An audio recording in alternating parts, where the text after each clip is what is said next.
장 뒷부분을 뛰어넘었는데 이 말씀은 이제 코로나 기간에 여러분들과 함께 나눈 적이 있어서 얼마 되지 않은 기간에 나눴기 때문에 제가 건너뛰었습니다. 내용은 겉을 정결하기보다 내면을 정결하게 해야 한다 하는 말씀입니다. 오늘은 이제 수로보니게 여인이 그 딸을 위해 간구한 그 간청이 응답된 본문 말씀을 나눕니다. 제가 오래전에 신문에서 어떤 장애인 이야기를 읽은 적이 있습니다. 이분은 20대 때 교통사고로 그 척수마비가 돼서 전신마비 상태에 있게 됐습니다. 8년 동안을 그 사고 충격 때문에 두문불출하고 집안에만 그렇게 있었습니다. 그런데 부모님이 컴퓨터를 사준 것이 계기가 돼서 팔과 어깨로 컴퓨터 자판을 두드리기 시작을 했고, 그래서 컴퓨터 전문가가 되고 벤처기업에 이렇게 스카우트도 되고, 나중에는 국립재활원에서 장애인들을 위한 재활교육도 하게 되고 장애인 인권운동도 하게 되고 했다고 합니다.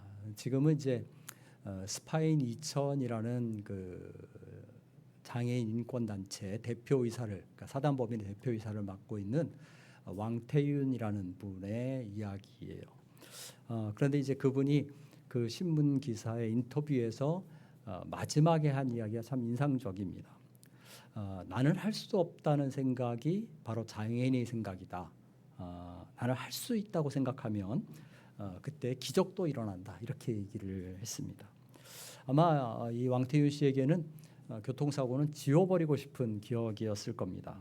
전신마비는 그 스스로 도저히 헤어나거나 극복할 수 있는 할 수 없는 악조건이다, 이렇게 생각할 수도 있습니다. 그런데 삶의 작은 계기를 통해서 자신의 상황을 다시 바라보고 또 어떤 자세와 태도를 바꾸었을 때 그분 자신의 말처럼 기적이 일어났죠. 그래서 활동하면서 일을 할 수도 있었고, 이제는 도움만 받는 것이 아니라 누군가를 도울 수 있었고, 또 삶의 의미와 보람도 찾을 수 있었습니다.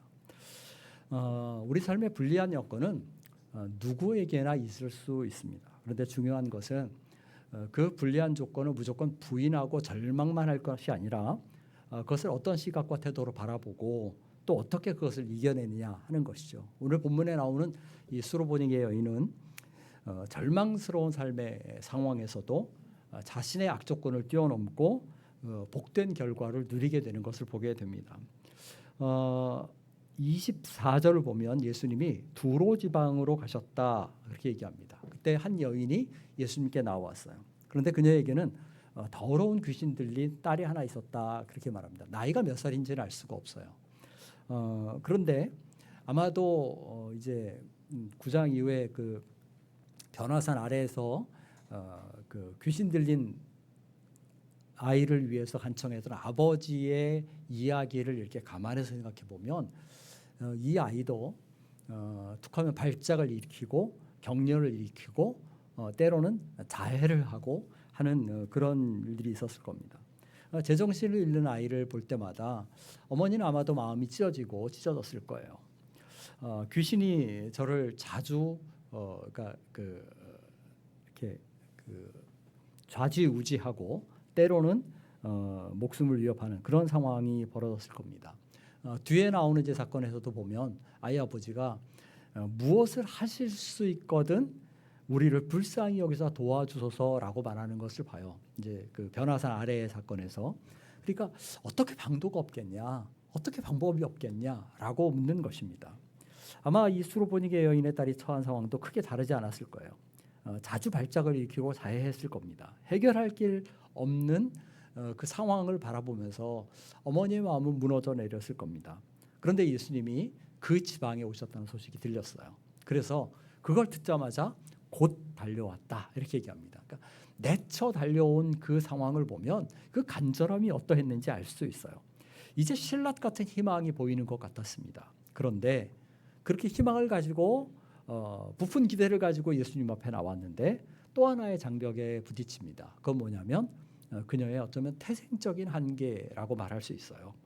그녀는 바로 헬라인이고 수로보니게 여인이었다 이렇게 설명해요. 이게 헬라인이라는 말은 이제 이 여인이 그리스 사람이다라는 그러니까 그 민족적으로 그리스인이다 이 말이 아니고 헬라어를 말하는 사람 이렇게 이해할 수 있어요. 이제 바울이 나중에 그 바울 서신에 보게 되면 유대인이나 헬라인이나 종이나 자유자나 이런 표현을 쓰잖아요. 그러니까 바울이 사람들을 이제 그 당시 유대인들이 사람들을 구분할 때에는 민족적인 구분은 두 가지인 거죠. 유대인이면 유대인이야 아니면 나머지는 다 유대인 아닌 사람들이에요. 그걸 다 통칭해서 뭐라고 불러요? 헬라인이다 이렇게 부르는 것입니다. 그러니까 이 여인은 이방 여인이었어요. 수로보니게라는 말은 이제 우리말 성경이 저는 이제 때때로 이게 좀 그 원어대로 그러니까 영어 표현이든지 좀 이렇게 옮겨주면 더 이해가 쉬울 텐데 하는 아쉬움이 있는데 수로라는 말은 시리아라는 말이에요. 보니게라는 말은 베니게, 페니키아라는 말입니다. 그러니까 시리아 지방에 있는 페니키아 사람 이렇게 얘기할 수 있어요. 이건 이제 오늘날로 말하면 레바논 지역입니다. 마태복음에 보면 약간 다르게 표현했는데 이 여인이 가나안 여인이었다 이렇게 얘기를 해요. 그래서 마태와 마가의 기록이 서로 상충되는 것처럼 생각할 수 있습니다. 그런데 이 페니키아 지방에 살던 사람들이 이 당시에 살던 사람들이 이전에 가나안 족속의 후예였던 걸 생각해 보면 이 여인이 가나안 여인이었다라는 말이 틀린 말이 아닙니다. 그런데 이제 우리가 구약의 역사를 생각해 보면 가나안 족속들은 어떤 사람들이에요? 하나님이 이스라엘 백성에게 가나안 땅에 들어왔을 때 다 진멸하라라고 명했던 사람들입니다. 그렇죠? 왜냐하면 그들의 우상 숭배와 타락한 문화의 영향을 하나님 백성들이 받을까 봐 염려하셨던 것이죠. 그런데 이스라엘 백성이 그 명령을 이행하지 않죠. 그래서 결국은 이스라엘의 옆구리에 가시 같은 존재가 되는 사람들이 이 가나안 족속입니다. 이런 배경을 가만히 생각해 보면 그녀가 헬라인이고 수로보니게 여인이다라고 마가가 굳이 밝히는 이유가 뭐겠습니까? 한마디로 이 여인은 택함받은 백성이 아니라는 거예요. 이방인이라는 것입니다. 그것을 강조하는 거예요. 유대인들에게 거리낌을 받던 존재였다는 것입니다. 그런데 그런 여인이 유대인 선생인 예수님에게 나왔다. 이것은 굉장히 대단한 일입니다. 그러니까 어찌 보면 그 모성의 위대함 같은 것을 여기서 좀 읽을 수도 있어요. 그런데 이제 본문에서 우리의 눈길을 끄는 것은 뭐냐면 이 여인의 간청에 대한 예수님의 반응입니다. 예수님이 뭐라고 대답하셔요? 27절에 자녀로 먼저 배불리 먹게 할지니 자녀의 떡을 취하여 개들에게 던짐이 마땅치 아니하니라 라고 말합니다. 정말 깜짝 놀랄 만한 대답이에요. 당시 유대인들이 이방인들을 부정한 사람으로 여겼죠. 우리가 앞에서 본 것처럼 이방인 지역에 들어갔다 나오기만 해도 뭐예요? 옷에 먼지를 털어버렸습니다. 그리고 이방인들을 부를 때 개라고 불렀어요. 경멸하듯이. 요즘 이제 우리나라의 상황에서 개는 굉장히 존중받는 존재죠. 개모차를 타고 다니고 주인이 여행을 가면 개 호텔에 머물고 죽으면 화장해서 장례식도 치러주고 이럽니다. 저도 뭐 개를 집에서 길렀던 애완견을 길렀던 기억이 있어서 어느 정도는 좀 참 저렇게 귀하게 여길 수밖에 없겠다라는 생각을 하지만 한편으로는 좀 너무 과하지 않은가. 이제 여러분들이 애완동물을 키우더라도 관점을 잘 가지셔야 돼요. 하나님의 형상으로 지음받은 사람과 그 외의 다른 피조물은 전혀 다른 존재예요. 같은 반열에 놓고 대할 것이 아니라는 거예요. 어찌됐든 유대인들은 근데 이제 이때 유대인들이 개라고 말할 때 이 개는 그런 애완견이 아니고요. 들개를 가리킵니다. 보통. 그래서 썩은 고기를 먹는 부정한 짐승이 개였어요. 그래서 이방인들을 그렇게 부정한 사람 취급한 것입니다. 우리나라도 이제 보면 뭐 요새는 이제 개자가 들어가는 말이 좀 이렇게 뭐죠? 아주 뭐라고 말해야 되나요? 최상급? 아주 좋은 것을 표현하는 최상급으로 이렇게 접도처럼 쓰이는데 사실은 뭐 강단에서 올리기 좀 불편한 표현이지만 견자라는 말을 우리가 쓰잖아요, 그죠? 한자어로 좀 순화해서 그런 걸 뭐 우리나라도 약간 문화적으로 개를 경멸하는 뭐 이런 게 있었던 것 같아요. 근데 이런 배경을 놓고 보면 우리가 이 본문을 대하면 의아하게 생각할 수 있어요. 아니 예수님이 어떻게 사람을 향해서 아무리 이방인일지라도 다른 사람은 몰라도 예수님만은 그러지 말아야 하지 않느냐. 이제 우리가 이렇게 생각하죠. 근데 이제 한 가지 우리가 구분해 생각할 것은 뭐냐면 여기에 개라고 한 표현은 지금 말한 것처럼 들개가 아니고요. 바로 애완 강아지를 가리키는 표현이에요. 그러니까 말하자면 예수님은 이때 저 썩은 고기를 먹는 부정한 짐승을 의미하기보다는 애완견 같은 것을 염두에 두고 이야기하신 것입니다. 그러니까 여인을 멸시하고 천대했다기보다는 어떤 면에서는 여인에게 예수님이 어떤 시험 문제를 내신 것 같은 것이죠. 아무리 집에서 기르는 개가 귀엽고 사랑스러워도 그 자녀가 먹는 것을 뺏어서 개에게 주는 법은 없다. 이렇게 말씀하시면서 이 여인이 어떻게 반응을 할까라는 것을 예수님 보신 거예요. 예수님 이 여인이 이방인이라고 해서 무조건 배척하고 거부하신 것이 아닙니다. 예수님의 말씀의 요지는 일의 순서에 있어요. 먼저 자녀로 배불리 먹게 하고 라고 말씀하죠. 그러면 먼저 먹는 사람들이 있다면 이 먼저라는 말이 암시하는 게 뭐겠습니까? 나중에 먹일 사람도 있다는 거예요. 쉽게 말하면 하나님의 은혜나 복음이나 구원이 먼저 임하는 것은 누구에게요? 유대인들에게요. 그리고 그 다음에 누구에게 가요? 이방인들에게 임하게 돼 있어요. 그러니까 로마서에서 바울도 첫째는 유대인에게요. 그 다음은 헬라인에게다, 이방인들에게다 이렇게 얘기하잖아요. 그러니까 예수님과 제자들이 사역하던 이 시기에는 구원의 1차적인 우선순위가 그 범위가 어디였어요? 유대인들이었어요. 그런데 이것이 이제 언제 확대되어 가요? 오순절 성령 강림 이후에 유대와 사마리아와 땅끝까지 복음이 확대되어 갑니다. 그러니까 예수님 무슨 말씀이에요? 구원의 어떤 하나님의 구원 계획이나 역사의 시간을 놓고 볼 때 아직은 이방인의 구원의 때가 임하지 않았다라고 말씀하시는 것입니다. 우리로서는 이제 이 말씀이 분명히 이해가 가죠. 우리는 지금 그 이후의 시대를 살고 있으니까. 근데 아무리 그렇더라도 이 당시에 이 수르보니게 여인의 상황을 한번 생각해 보세요. 얼마나 낙심이 됐겠습니까? 자신의 태생적 배경과 한계가 현실의 어려움과 겹쳐서 정말 신라 같은 희망조차도 앗아가는 그런 그 암담함을 맛봤을 거예요. 예수님이 들깨라는 경멸적인 언사를 사용하지 않으셨다 할지라도 어떤 면에서 보면 한 인격이 짐승에 비유된다. 그건 모멸감을 참을 수 없는 일일 수도 있었을 거예요. 아마 저 같으면 그냥 그 자리에서 분개하고 화를 내고 그냥 돌아서지 않았을까. 뭐 이런 생각이 듭니다. 그러나 28절에 이 여인이 응답하는 것을 보면 어찌 보면 예수님의 그 말씀을 능가하는 것 같은 획기적인 답변을 합니다. 이렇게 얘기하죠. 주여 올소이다마는 상 아래 개들도 아이들이 먹던 부스러기를 먹나이다 라고 말합니다. 이 여인의 대답은 여러 가지 면에서 뛰어난 점이 있어요. 무엇보다도 여인은 굉장히 겸손하게 예수님의 말씀을 받아들입니다. 자신의 출신이나 배경이나 한계를 부인하지 않아요. 방금 말한 것처럼 아무리 애완견이라 할지라도 한 인격을 개에 비유하는 그런 그 주님의 말씀에 불쾌함이나 혹은 자존심을 상하게 하는 그런 반응을 보이지 않습니다. 오히려 자신이 상 아래에서 부스러기라도 받아먹을 그런 존재다라는 자신을 그 낮추는 겸비함을 보입니다. 이 말은 내가 주님의 은혜를 당연히 받을 존재가 아니다라는 거예요. 오직 주님의 긍휼과 자비로서만 그것을 받아 누릴 수 있다라고 인정하는 것입니다. 제가 여러 번 얘기했지만 은혜라는 게 뭡니까? 우리가 하나님의 은혜를 받았다. 이 표현은 여러분들 외우셔야 돼요. 은혜는 자격 없는 자에게 베푸시는 하나님의 무조건적인 호의다. 그러니까 자격 없는 자에게 베푸시는 하나님의 무조건적인 호의. 이게 은혜예요. 내가 하나님의 은혜를 입었다는 얘기는 뭐부터 인정하는 거예요? 나는 자격이 없다라는 것을 인정하는 것입니다. 그런데 당시에 유대인들의 경우를 한번 생각해 보세요. 유대인들은 자신들의 특권을 자랑했어요. 이 여인의 태도와는 전혀 상반됩니다.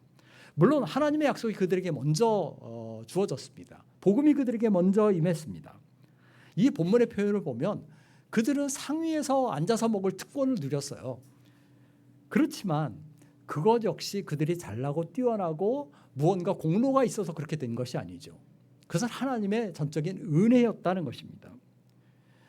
그런데 그들은 하나님이 주신 특권을 은혜로 받지 않고 특권의식이나 특권주의에 빠졌어요. 결국 자기들이 나중에 가면 어떻게 생각해요? 하나님의 복을 당연히 받아 누릴 존재다 이렇게 생각합니다. 이렇게 생각하기 시작하니까 뭐가 사라져요? 감사가 사라집니다. 그리고 교만함과 자기 사랑만 남게 돼요. 그러나 이 수로보니게 여인은 부스럭이라도 받아 먹을 수 있는 은혜가 주어진 것을 감사하게 여겼습니다. 그것을 불만스럽게 여기지 않았어요. 왜 상위에서 나를 먼저 먹게 하지 않느냐? 이렇게 항의하지 않았습니다. 저는 이것이 오늘 저와 여러분이 주님 앞에서 가져야 할 태도라고 생각합니다. 만약 하나님께서 내게 무언가를 당연히 베푸실 것이 있다, 당연히 베푸셔야 한다 이렇게 생각한다면 우리는 굉장한 착각에 빠져 사는 것입니다. 내가 구원 얻은 것이 당연한 일인 양 생각한다면, 내가 그만한 덕성과 자격을 갖춘 양 생각한다면 그것은 잘못된 생각입니다. 믿음의 공동체 안에서도 마찬가지예요. 여러분들이 섬길 직분이 주어졌다 그러면 그게 내가 그만한 능력 있고 뛰어서가 맡겨진 것이라고 생각하지 말아야 돼요. 하나님의 은혜로 주신 것이다. 바울이 그러니까 고백할 때 바울이 뭐라고 말합니까? 하나님이 나를 충성되이 여기셔서 내게 직분을 맡기셨다 이렇게 말하지 않습니까? 그게 전제는 뭐예요?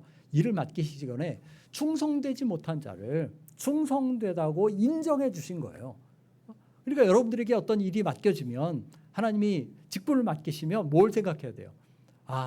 주님이 충성되지 못한 나를 충성되다고 신실하다고 인정하셨구나. 그럼 주님의 그 인정하심에 부응하도록 충성되게 살아가야 된다. 이렇게 생각해야 되는 것이죠. 하나님은 겸손한 자에게 은혜를 베푸십니다. 이걸 착각하면 우리가 신앙생활에 종종 시험에 빠져요. 시편 149편 4절에서 하나님은 겸손한 자를 구원으로 아름답게 하신다 그렇게 말합니다. 잠언 3장 34절도 하나님은 거만한 자를 비웃으시고 겸손한 자에게 은혜를 베푸신다라고 말합니다. 이사야 29장 19절은 겸손한 자가 여호와를 인하여 기쁨이 더하겠다 이렇게 말해요. 베드로전서 5장 5절은 하나님이 교만한 자를 대적하시되 겸손한 자들에게는 은혜를 주시느니라 라고 말합니다. 야고보서 4장 6절에도 똑같은 말씀을 하고 있어요. 수로보니게 여인이 어떻게 간청해서 주님의 응답을 받았나? 그 첫 번째는 그녀의 겸손함, 겸비함에 있었어요. 저나 여러분이나 우리는 모두나 다 하나님 앞에 어떤 간절한 바람을 갖고 있고 어떤 기도 제목이 있습니다. 그러면 우리의 간청하는 것이 응답받는 첫 번째 비결이 뭐겠습니까? 그거는 겸손한 마음으로 나가야 돼요. 내 권리를 주장해서 당연히 하나님이 내게 무언가를 베푸셔야 하는 양 그렇게 하지 말아야만 합니다. 하나님의 호의가 아니고는 내가 살 수 없다는 고백을 가지고 주님 앞에 나아갈 때 그때 비로소 주님이 우리의 기도에 응답하신다는 겁니다. 자, 이 수로보니 여인에게서 본받을 또 한 가지 점이 있어요. 그거는 무엇이냐면 바로 그녀는 불가능에서 가능을 발견했다는 겁니다. 여인이 예수님의 답변에서 부정이 아니라 긍정을 읽어냅니다. 자신의 배경이나 출신의 불리함 때문에 낙심하지 않고 오히려 그 여건 속에서 소망의 측면을 찾는 것을 보게 돼요. 앞서도 얘기했지만 예수님이 먼저라고 말씀하신 것은 그 다음이 있다는 거예요. 이방인이 전적으로 하나님의 구원에서 배제됐다 이 말씀을 하시는 것이 아니거든요. 오히려 때가 되면 이방인을 향해서도 구원의 문이 활짝 열릴 것이다. 이렇게 말씀하신 것이죠. 그것을 암시한 거예요. 그런데 여인은 기가 막히게 그것을 캐치해낸 겁니다. 이것은 소망의 빗줄기였어요. 이처럼 주님의 말씀을 긍정적으로 받아들인 여인은 좀 더 적극적으로 그 말씀을 자신에게 적용합니다. 그래서 집에서 키우는 개들도 주인이 먹고 난 다음에 먹는 경우도 있지만 그 상에서 떨어지는 부스러기를 먹는 경우도 있지 않습니까? 내게 부스러기 은혜라도 베풀어 주십시오라고 간청하는 것이죠. 참 지혜로운 답변이에요. 한번 보세요. 자신의 한계나 불리한 여건을 부정하지 않습니다. 또 하나님이 구원을 제시하고 구원을 베푸시는 그 순서, 그러니까 유대인 우선성이라는 하나님의 계획도 부정하지 않아요. 그죠? 그러면서도 겸비한 태도를 잃지 않습니다. 그 은혜를 지금 나도 누리게 해달라고 간청합니다. 이 여인의 믿음은 굉장히 적극적이고 어떤 면은 창조적이고 긍정적입니다. 불가능한 가운데서 가능성을 보는 것이에요. 불리함을 유리함으로 바꾸는 창조성이 그녀에게 있었습니다. 이 수로보니게 여인의 상황은 누가 봐도 절망적이에요. 유대인들처럼 유리한 여건을 갖고 있지 않았죠. 나면서부터 말씀을 들은 것도 아니에요. 그죠? 신앙적인 환경에 자라지도 않았습니다. 하나님의 약속이 그녀에게 주어지지도 않았어요. 그리고 예수님에 대해 들은 것이라고는 결국 고작해서 그 소문으로 들은 것밖에 없죠. 그런데 이 마가복음에 나타나지 않지만 마태복음의 같은 사건을 읽어보면 이 여인은 예수님을 뭐라고 부르냐면 주 다윗의 자손이여라고 불러요. 그러니까 하나님의 말씀을 가지고도 약속을 가지고도 메시아를 전혀 알아보지 못했던 유대인들과 대조되는 태도를 모습을 보이는 겁니다. 그래서 예수님이 이 여인의 믿음을 크다고 칭찬해요. 여자야 내 믿음이 크도다라고 말씀하십니다. 한마디로 이 여인은 오히려 유리한 여건에 있던 유대인들보다 더 뛰어난 영적인 안목과 믿음을 지녔던 것입니다. 신앙이나 삶에 있어서 우리가 언제나 유리한 여건에 있어서 있다고 해서 좋은 그 믿음을 갖게 되는 것이 아닙니다. 저절로 성공하거나 복을 누리는 것이 아니에요. 어찌 보면 유대인들처럼 좋은 조건에 있는 것이 올무가 되고 걸림돌이 될 수도 있어요. 반대로 조건이 열악하고 상황이 불리하다고 해서 무조건 실패하거나 불행하거나 영적으로 뒤떨어지는 것도 아닙니다. 이 수로보니게 여인처럼 얼마든지 하나님의 구원을 누릴 수 있고 하나님의 응답을 받을 수 있고 하나님의 복을 받아 누릴 수가 있어요. 참 믿음은 불가능 속에서 가능을 발견하는 것입니다. 우리가 잘 아는 부자 청년 이야기가 있죠. 어떤 청년이 예수님께 찾아왔다가 낙심하며 돌아가죠. 그때 예수님이 그 청년을 보면서 하시는 말씀이 뭐냐면 부자가 천국에 들어가기가 얼마나 어려운지 낙타가 바늘귀로 들어가는 것보다 어렵다. 이렇게 말씀하십니다. 이 말씀을 들은 제자들이 어떻게 반응합니까? 그러면 도대체 누가 천국에 들어가겠습니까? 이렇게 반응해요. 왜 그래요? 그 당시에 유대인들의 일반적인 사고는 물질의 복을 받은 사람들이 하나님이 정말 그 복 주신 사람들이다 이렇게 생각했습니다. 그러니까 부자도 못 들어갔는데 하물며 가나안뱅이인 우리는 어떻게 들어가겠느냐 이렇게 생각한 겁니다. 제자들은 예수님의 대답에서 뭘 읽었어요? 불가능을 읽었어요. 근데 예수님이 뭐라고 대답하셔요? 사람으로서는 할 수 없을 때 하나님으로서는 다 하실 수 있느니라 이렇게 말씀하셔요. 그러니까 주님은 불가능한 가운데서 가능함을 암시하신 것입니다. 이게 바른 영적인 시각이에요. 이게 믿음의 자세입니다. 히브리서 11장이 믿음의 장이죠. 근데 우리가 믿음의 조상으로 꼽는 대표적인 인물이 누구예요? 아브라함입니다. 그럼 왜 우리가 아브라함을 믿음의 조상으로 꼽습니까? 로마서 4장을 보면 바울이 이렇게 말해요. 그가 백선하되어 자기 몸에 죽은 것 같음과 사라의 태에 죽은 것 같음을 알고도 믿음이 약해지지 아니하고 믿음이 없어 하나님의 약속을 의심치 않고 믿음에 견고하여져서 하나님께 영광을 돌리며 약속하신 그것을 또한 능히 이루실 줄을 확신하였으니 그러므로 이것을 저에게 의로 여기셨느니라. 우리가 잘 아는 것처럼 아브라함의 상황은 누가 봐도 불리했습니다. 불가능했습니다. 바울은 말하기를 그의 몸이 죽은 것 같았고 사라의 태도 죽은 것 같았다 이렇게 말합니다. 아브라함은 생식 능력이 없었어요. 그러니까 남자 구실을 할 수 없었습니다. 사라도 경수가 끊겼기 때문에 더 이상 임신을 할 수가 없었어요. 그런데 아브라함은 부정적인 자기의 상황을 본 것이 아니라 하나님의 약속의 말씀을 의지하고 신뢰했어요. 그래서 믿음이 약해지지 않고 견고해질 수 있었다 이렇게 얘기합니다. 포기하지 않고 믿음으로 인내했습니다. 그 결과 아브라함은 하나님의 약속의 성취로 이삭을 받은 것을 우리가 압니다. 이 수로보니게 여인의 상황도 마찬가지예요. 30절 보면 그녀가 집에 돌아가 보니까 아이가 침상에 앉아 있었다. 귀신이 나가고 온전해졌다. 이렇게 얘기합니다. 이 여인은 태생적인 한계와 불리한 여건 속에 있었지만 바른 믿음의 안목을 지녔어요. 겸비한 자세와 적극적이고 긍정적인 믿음을 가졌습니다. 그러기에 구하는 바를 누리는 복됨을 누렸습니다. 저는 우리 한누리 가족들이 이런 복을 누리게 되기를 바랍니다. 만일 저나 여러분의 삶의 여건이 좋다면, 신앙생활하기에 좋은 여건이라면 교만한 마음 품지 않고 하나님이 그런 여건을 주신 것을 감사하면서 겸비한 가운데 열심을 내야만 합니다.